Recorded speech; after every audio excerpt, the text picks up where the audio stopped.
Medea, you're just back from Gaza Strip in Egypt. Must have been incredible.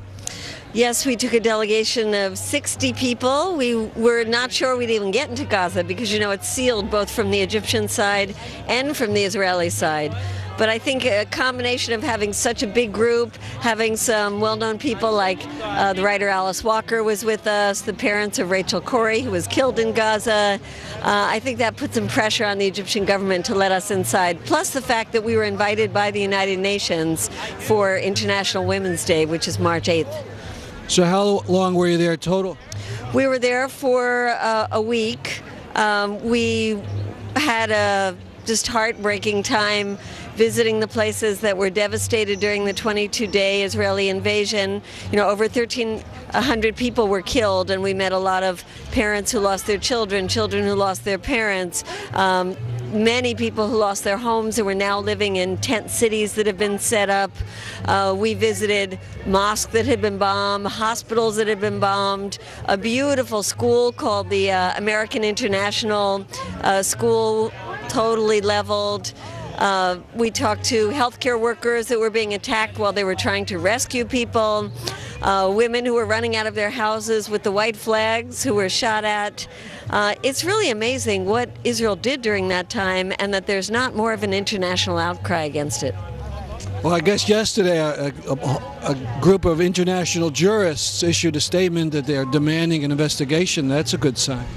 There's a lot of demands for an investigation, but I think we have to increase the level of indignation so that the United Nations has to do something. I must say the UN representative in Gaza is fantastic, and Ban Ki-moon, the Secretary General, has been quite outspoken about this. But the U.S. tries to stop everything that's brought to the Security Council that is considered against Israel. That's why we have to go to the General Assembly, and we have to go to our Congress, which has been totally complicit. While the bombs were falling on the homes of innocent people, our Congress passed a resolution supporting Israel's right to self-defense, and only 5 members of the entire Congress voted against that. So, and then we have the administration that, you know, is somewhere caught in between. They've nominated George Mitchell as the peace envoy, and he's considered a very fair guy in the region. That's a positive sign.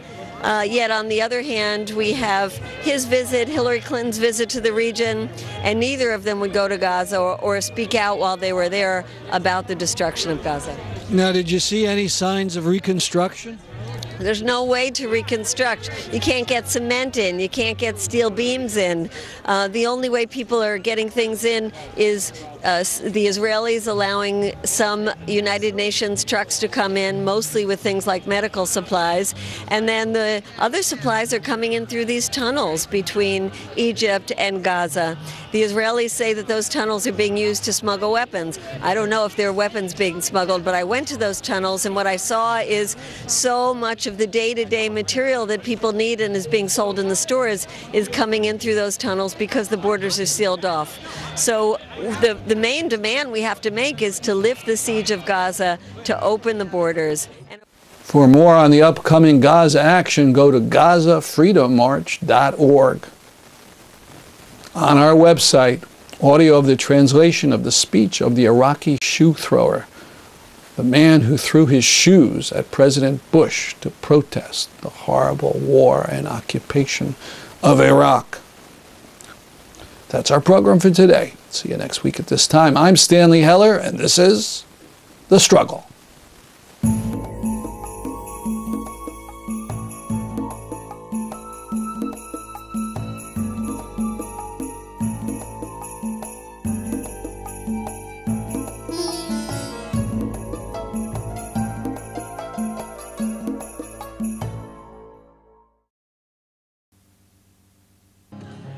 We've got a situation and it calls for a solution that upholds our domination of the planet.